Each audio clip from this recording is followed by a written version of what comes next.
Hi, everybody. This is Dan Sheridan at Sheridan Risk Management, and I'm going to go over uh, just a strategy idea, depending on your opinion with the election coming up. I may give a few other ideas uh, today or tomorrow, but this is one of the ideas that folk may look at. If your assumption is, like a lot of people uh, in an election, and especially as you get near the end of the year, which we're at, the market usually has a bit of a rally. And who knows here with because of the um, election, or more important, because we're near all-time highs, that could tweak it a little bit. But if you're taking kind of a bullish approach, here's some ideas on why a put credit spread has some favorable attributes here. So here's an example. Here's an example of a put credit spread in SPX. In this particular example, I'm going out about 18 days to November 22, and I'm selling the 54.50 put, and against it as a hedge, I'm buying the 54.40 put 10 points lower. So this is called, in options parlance, a put credit spread. And with any put credit spread, we're going to be leaning a little bullish. You could call it a bull put spread. Some people may call it that. It's a 10 wide spread. There's 10-point difference between your long and short puts. So your risk on this trade, or the amount of capital you have to put up for this trade, is the difference in strikes, 1,000, minus the credit that we're going to bring in, $1.30 credit. So the total capital you put up is 870. And if you're looking, hey, the most I can make is $1.30 credit on capital of 870, that gives you about a 15% potential yield. All right, so remember, your capital in this trade is $870. Now, the current price here is about 57.22. This is your expiration graph in blue in 18 days, how this trade will look. And the purple graph, we call that your T+0 curve. This is how your graph looks like today, right? And each day, as we get closer to expiration, the purple line will morph towards that blue line. And so three main reasons why this looks good is in this environment, especially with the VIX high, is VIX is 22.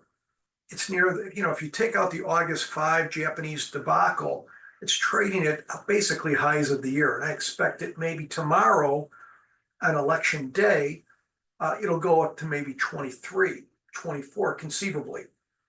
So how does that benefit a put credit spread? Well, A, you get more room to your short strike. We're almost getting about 300 points, almost distance from the current price to the short put. And this is an 18-day trade. Dan, on 18-day trades, do you normally get 300 points? No way, Jose. Only if the VIX is over 20. So you get more room than you normally get. And another thing it does with the Greeks, when the volatility goes higher on your put credit spreads, usually you'll get less long deltas. So really, I have a trade on that has no risk on the upside. And it basically, for a $5,700 vehicle like SPX, I'm delta neutral, right? I'm not swinging the deltas. I'm not, I say, well, that's a speculative strategy. I don't think 0.65 deltas long is really speculative, right?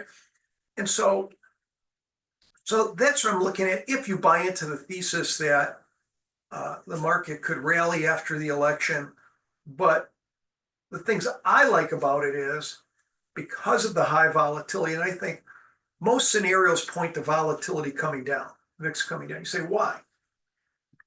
Well, volatility, probably if we weren't trading at 22 VIX, well, if we weren't we didn't have an election coming up, I think VIX would be about 15 or 16. Um, you know, the market's pricing in quite a big move for the market. And I can explain to you real quick in a second, but I just want to finish it with, you know, a basic plan could be, okay, I put up $870. Let's say I'm looking to make about 10%. That'd be 80, let's say I'm rounding it, about 80 bucks. So if I sold it at $1.30 credit, I'd buy it back, have an order in, a good till cancel order to buy it back at 50-cent debit. What if it went against me? One idea is to have a max loss at, let's say, 15%, right? So if I lose 15% of my capital in the trade. And what would 15% be? 15% of 870, roughly, would be about $130. Well, so it'd be $130. So if this credit went against me up $130 to, let's say, 260 or higher, I'd buy it back. Right? If I bought it back at 260, I sold it for 130, I'd be at $130, $130 divided by 870, it'd be 15%. So you have a high probability trade. I think in this instance, as I mentioned, I'm selling a delta of the 54.50 puts of 17. So I picked the short strike of 54.50 with us trading at 57.23. I picked the 17 delta. What does that mean? Just means there's only a 17% probability we're going to finish under 54.50 in the next 17 days till November, 18 days till November 22 expiration. So a lot of times I'll use delta to pick my short strike. Gives me probabilities. What else do I want to talk about with this? So I give you a little bit of plan, just an idea. Personally, I'd probably wait till tomorrow to see what it looks like tomorrow. VIX may be higher. Again, how will that benefit me? I'll get a little bit more room on the short put to the downside. Now, let's just look at what the market is pricing things. If we look at the volatilities here, I think this is interesting.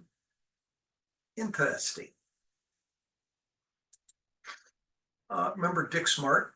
Very interesting, but stupid. Who said that? Remember that? And Dick's, was that in the 60s or 70s? But let's take a look here. I want you to see a couple things. So this is today, Monday. This is Tuesday. This is Wednesday. That's all we got to know. This is the election day. But this is the key day, Wednesday, because that's when the results, most likely. And if you look at the implied volatility, you can see today, tomorrow, and then bazook. It goes way up to 30 volatility. And we're going to talk about that. The expected move today for the rest of the day, I'm around lunchtime, is 18 points. The expected move tomorrow, Tuesday, election day, is 46 points. And then it jumps huge to 108 because that's on Wednesday, because that's when the results come in. But I want you to see something. As far as the market pricing. So here is tomorrow, the election day, which is November 5th. And the implied volatility is 16. The next day, Wednesday, look at the implied volatility. And what does that mean for you as an option trader? And why our volatility is probably going to come down in most scenarios on Wednesday. So this is trading at $53 right now, right? almost $33 higher than the at the money call the day before. So what does it mean that the day after the election is trading at 30 volatility, election the day before trading at 16? The best way to see this is the difference in volatility between Tuesday and Wednesday is 14 points, roughly. This number, Vega, tells you for each point in volatility, how's it going to affect this? So 1 point of volatility up, the price of this option would go up $1.75. If the volatility goes down a point, this will go from 53 to 51 and a quarter. If this implied volatility goes up a point, this $53 where it's trading at will go from 53 to 54.75. Well, we said there's about 14 points difference. So 14 times 1.75 is $24. So what are you saying? This has got $24 of juice. So Dan, what are you saying? What should this be trading at? If we didn't have an election, what would this be trading at about? About 29 bucks, right? About 29 bucks, maybe 10 points higher than the Tuesday number, which is around 20. It should be trading around $29.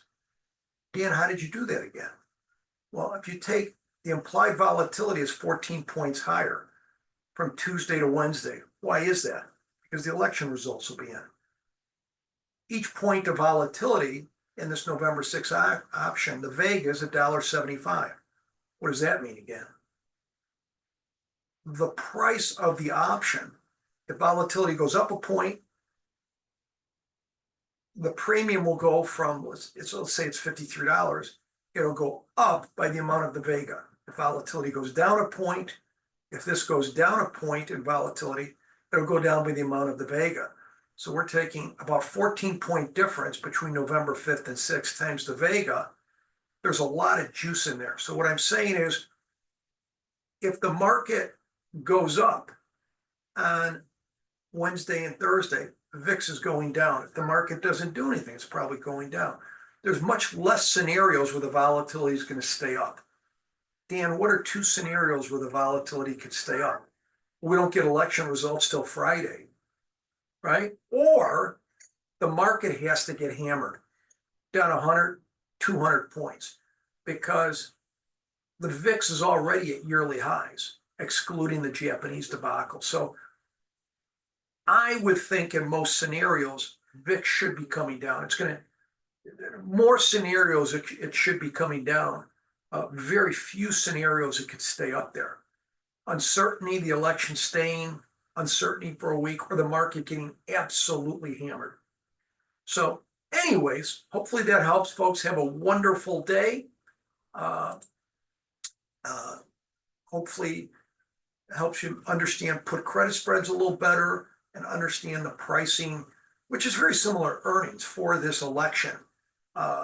And it's kind of buy the rumor, sell the news. You know, when an earnings stock is coming up, okay, there's a lot of high implied volatility. The volatility comes out, but then the stock could move a lot, right? There's an expected move.